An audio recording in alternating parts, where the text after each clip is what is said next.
fire, take a number. I was lightning before the thunder. Thunder, thunder, thunder. सो जैसे कि हमने पिछले episode में देखा था, मिस्टर किम का जो लॉटरी वाला हाउस था वो फियोनली को मिल गया था। जो घर था लग्जरी हाउस वो एकदम श्रापित था। वहाँ पे सिर्फ एक एम्परर रह सकता था। एंड जैसे कि हमें पता ही है, नाम ही है एम्परर इन लॉ, तो ऑब्वियसली बात है हमारा फियोनली एम्परर था। एंड वहाँ पे जो श्राप लगा हुआ था वो बिल्कुल हट गया फियोनली करने से। और अब आगे तो पहले सीन में हमें थोड़ा फ्लैशबैक टाइप दिखाया जाता है, जहाँ पे सनी किम को पता चल चुका होता है कि जो हाउस है वो फियोनली को मिला है। तब वो रॉय किम से बात कर रही होती है उसके डैड से, और वो बोलती है कि फियोनली ने वो प्राइज जीता है, वो जो लग्जरी हाउस था। तब मिस्टर किम बोलते हैं, सनी अगर ये बात सच हुई कि जो हमारा एम्परर है वो फियोनली है, तो तुम उसे बिल्कुल भी छोड़ सकती हो। जैसे ही उसका डिवोर्स होता है हम इस अपॉर्चुनिटी को नहीं छोड़ सकते हैं। फैमिली के लिए और तुम्हारे लिए फियोनली बिल्कुल ही बेस्ट चॉइस है एंड हम इसे बिल्कुल भी मिस नहीं कर सकते। फियोनली उसे जगाते हुए कहता है, हेलो मिस किम, कुछ हो गया क्या आपको? आपका फेस इतना रेड क्यों हो रखा है? क्या आप बीमार हो? और वो अपनी जगह से दूर जाके कहती है, ओह मैं ठीक, मैं बीमार नहीं हूँ। और वो कहती है, जैसे मैं फ्री होती हूँ मैं दोबारा यहाँ पे वापस आऊंगी। वहाँ से गुड बाय कह के निकल जाती है एंड फियोनली कहता है, ओह वो बहुत तेज है। और फिर फियोनली खुश हो जाता है एंड वो कहता है, ये तो अच्छी बात है, क्यों यहाँ से चले गए? मैं इस लग्जरी हाउस का एकदम एक अच्छा वाला टूर ले सकता हूँ। और वो कहता है कि ये अभी तक की सबसे बेस्ट चीज है इतने दिनों बाद जो तुमने मेरे को दी है। क्लियर होती है वो आसमान में जाते हैं एंड उसके बाद उस लग्जरी हाउस को देखती है। उसके बाद क्लियर कहती है, आपकी जो जगह है वो रिकॉग्नाइज नहीं की गई है सिस्टम में, क्या आप चाहते हैं कि मैं पजल मोड स्टार्ट करूं? क्लियर बोलते हैं अपना चुनाव करें। फियोनली बोलता है, ओह ये तो एक नया मोड है इसमें, वो भी छुपा हुआ। फिर जो फियोनली है वो पानी के नीचे गिर जाता है, ऐसा हमें दिखाया जाता है। फिर हमें पीछे से एक आवाज आती है कि जो फियोनली का होस्ट है वो पहुंच चुके हैं अपने पॉइंट पे, अब हम पजल मोड को स्टार्ट करते हैं। फिर फियोनली बोलता है, क्या ये पजल मोड है? ये पक्का बहुत ज्यादा नुकसान देने वाला मोड है। क्लियर बोलती है, तुम्हारी अभी जो करंट लोकेशन है वो है स्ट्रीम ऑफ कॉन्शियसनेस। देखो मेरे से ढंग से वर्ड्स बोले नहीं जाते हैं तो प्रोनाउंसिएशन की दिक्कत हो सकती है। क्लियर बोलते हैं, चिंता मत करो, तुम यहाँ पे सांस ले सकते हो। हमें क्लियर और फियोनली को दिखाया जाता है जो कि एक बबल में होते हैं पानी के। फियोनली बोलते हैं, वाह मैं सच में सांस ले पा रहा हूँ यहाँ पे। उसके बाद फिर जो क्लियर होती है वो बोलती है, जैसे कि मैंने तुम्हें बोला ही था। फिर उन लोगों के नीचे एक चीज हमें दिखाई जाती है जहाँ पे साथ हमें फ्यूचर दिखाया जा रहा है, बहुत ही बुरी तरह से फियोनली को मारा जा रहा होता है। वहाँ पे लुक बोलता है, मारो उसे और तेज मारो। फियोनली बोलता है, क्या ये मैं बोल रहा हूँ? ये येल पक्का धोखा देगी फियोनली को आगे जाकर, और जैसे कि तुम लोग भी देख ही रहे हो। पर ये क्या?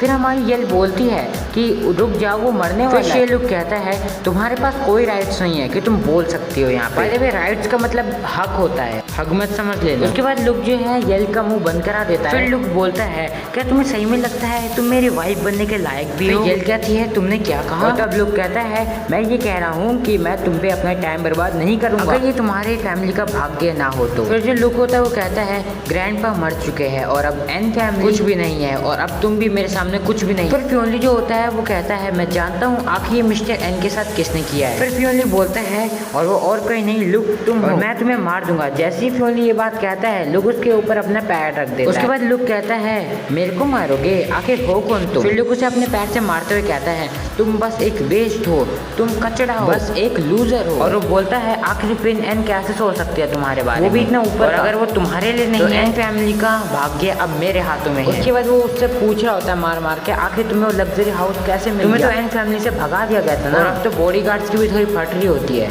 और ये लुक कहता है, तुम बिल्कुल भी डिजर्व नहीं करते हो एक एम्परर बनना, तुम उसे बिल्कुल भी डिजर्व नहीं करते हो। एंड इतनी ज्यादा गुस्से में होते हुए उसे बस वो मार रहा होता है लात से फियोनली को। एंड अगर कसम से मैं वहाँ होता तो यार मैं कसम से शी लुक को इतना मारता भाई, बहुत गंदा। उसके बाद लुक का जो मारना पीटना था वो हो जाता है। उसके बाद वो बोलता है, जाओ और फियोनली को पूल के अंदर फेंक दो और इसे ऐसा बना दो जैसे वो उसने कोई एक्सीडेंट किया हो खुद से, और पूल में सांस ना लेने के कारण वो मारा गया। इस तरह से उसे गिरा दो। उसके बाद लुक दोबारा कहता है, उसने एक बार कहा था है ना कि उस घर में और कोई नहीं रह सकता है सिवाय उसके, तो अब मैं इसे वहीं पे ले जाऊंगा और वहीं पे मराऊंगा। ये लुक कहता है, जाओ येलेन को जिन चाओ के पास छोड़ के आ जाओ। उसके बाद लुक के बॉडीगार्ड कहते हैं, ओके मिस्टर। उसके बाद येलेन कहती है, तुम्हारा इससे क्या मतलब? फिर लुक कहता है, बस उसका मन था इसलिए तुमसे अच्छी तरह से मिले। अगर तुम ऐसा नहीं करना चाहते कि मैं तुम्हें यहाँ रास्ते में फेंकूं बाहर, तो मेरी मदद करो जिन चाओ से एक फैमिली प्रोजेक्ट लेने। उसके बाद बॉडीगार्ड्स आते हैं और येल को पकड़ने लग जाते हैं एंड येल कहती है नहीं। उसके बाद जो येलेन होती है वो चिल्ला के कह रही है, तुम मेरे साथ ऐसा नहीं कर सकते हो लुक। और घर से जैसे कोई तेज बंदा चिल्ला चिल्ला रहा हो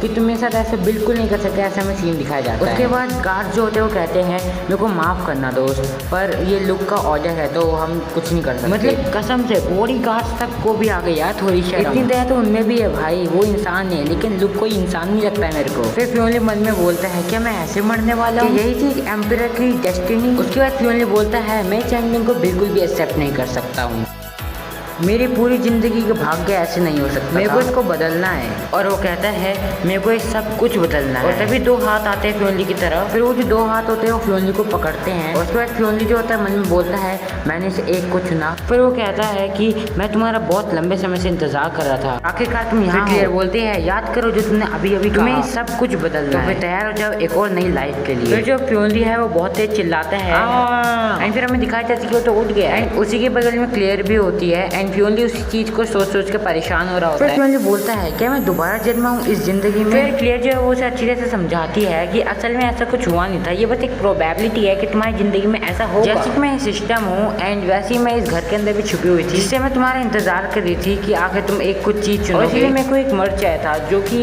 बन सके एक एम्परर, जो कि मेरे को एक्टिवेट कर सके। फ्योनली बोलता है अच्छा अब मैं समझा, तो इसी कारण से कोई भी इस घर में नहीं रह पा रहा था क्योंकि तुम वहाँ पे थी और इसलिए ये सब खड़ा हुआ मसला, क्योंकि वो इस सिस्टम से मैच नहीं हो पा रहे थे। क्लियर कहती है बिल्कुल सही पकड़ा। फिर फ्योनली बोलता है मैं बिल्कुल भी इमेजिन तक नहीं कर सकता था कि मेरी लाइफ की दूसरी पॉसिबिलिटी जो है वो इतनी ज़्यादा डार्क है। जिन्हें पॉसिबिलिटी का मतलब नहीं पता वो सर्च भी कर सकते हैं, वरना मैं बता देता हूं। अगर तुम लोगों ने प्रोबेबिलिटी चैप्टर पढ़ा होगा मैथ्स में, अगर ध्यान नहीं दिया तो कोई बात नहीं, मेरी भी इतनी अच्छी नहीं थी मैथ्स, बट मैं बता देता हूँ। प्रोबेबिलिटी अगर आसान शब्दों में कहे तो जैसे तुम्हारी जिंदगी है एक सिक्का है एंड उसकी दो पॉसिबिलिटीज होती है, जैसे कि तुम्हारी जिंदगी भी हेड में चल रही है तो एक और पॉसिबिलिटी है टेल्स, क्या पता वो डार्क हो और अभी तुम्हारी जो चल रही है वो एक अच्छी खुशहाल जिंदगी, जैसे कि हमारे फ्योनली के साथ मतलब लाइफ में कुछ भी हो सकता है। जैसे कि तुम्हारी जो जिंदगी है वो कलेक्शंस है दुखद घटना की, पर फिर भी तुम उसमें बहुत अच्छा कर रहे हो। लूसी येल्डन बच जाती है, वो भी एक डेथ से, एंड फैमिली अभी तक बैंकक्रप्ट नहीं हुई है, तो इनमें से बहुत सारी। फिर फ्योनली बोलता है जो तुमने मेरे को गेंशिन दिया था वो मिस्टर एन को फिर से दोबारा अच्छा तंदुरुस्त बना दे। और ये बात फ्योनली पूछता है, क्लियर कहती है ये सब अपनी ओरिजिनल डायरेक्शन में। फिर क्लियर बोलती है कि इसका मतलब ये नहीं है कि तुम अभी भी वैसे खतरनाक मौत नहीं मरोगे। फिर फ्योनली बोलता है मैं इस तरह से अपनी जिंदगी को खत्म नहीं होने दूंगा। और वो कहता है मैं अपनी जिंदगी खुद अपने हाथों से तय करूंगा। और वो कहता है मैं उन सबको मार डालूंगा जो मेरे को मारना चाहते थे। यानी अब फ्योनली जो है वो अपनी जिंदगी बदल देगा। बट तुम में से कितनों को याद है जब क्लियर ने एक बात कही थी हॉस्पिटल में, जब लूसी येल्डन जो थी वो हॉस्पिटल में थी, उसका एक्सीडेंट हुआ था। अगर याद है तो वो बात जरूर याद रखना, बिकॉज ये मेरी प्रिडिक्शन है कि वो आगे जाके काम आएगी। उसके बाद कोई लड़की कहती है गुड लुक, तो लड़की कहती है बहुत लंबा समय हो चुका है, क्या तुम्हें मैं याद हूँ? फिर फ्योनली कहता है कैटरीना कैफ, आखिर तुम यहाँ पे क्या कर रही हो? सो यार यहीं पे हमारा एपिसोड खत्म होता है। एंड अगर आप लोगों को आज का एपिसोड पसंद आया वीडियो को लाइक एंड चैनल को सब्सक्राइब कर लो। एंड बाकी मिलता हूँ तुम लोगों से अगली वीडियो में, तब तक के लिए goodbye. But peace out होने से पहले मैं तुम लोगों को एक चीज़ बताना चाहता हूँ, मैंने पूरी की पूरी सीरीज़ की एकदम प्लेलिस्ट मस्त वाली बना रखी है, तो तुम लोग वहाँ पे जा सकते हो एंड चेकआउट कर सकते हो पुराने एपिसोड्स भी। तो यहाँ मिलता हूँ तुम लोग से अगली वीडियो में, तब तक के लिए पीस आउट।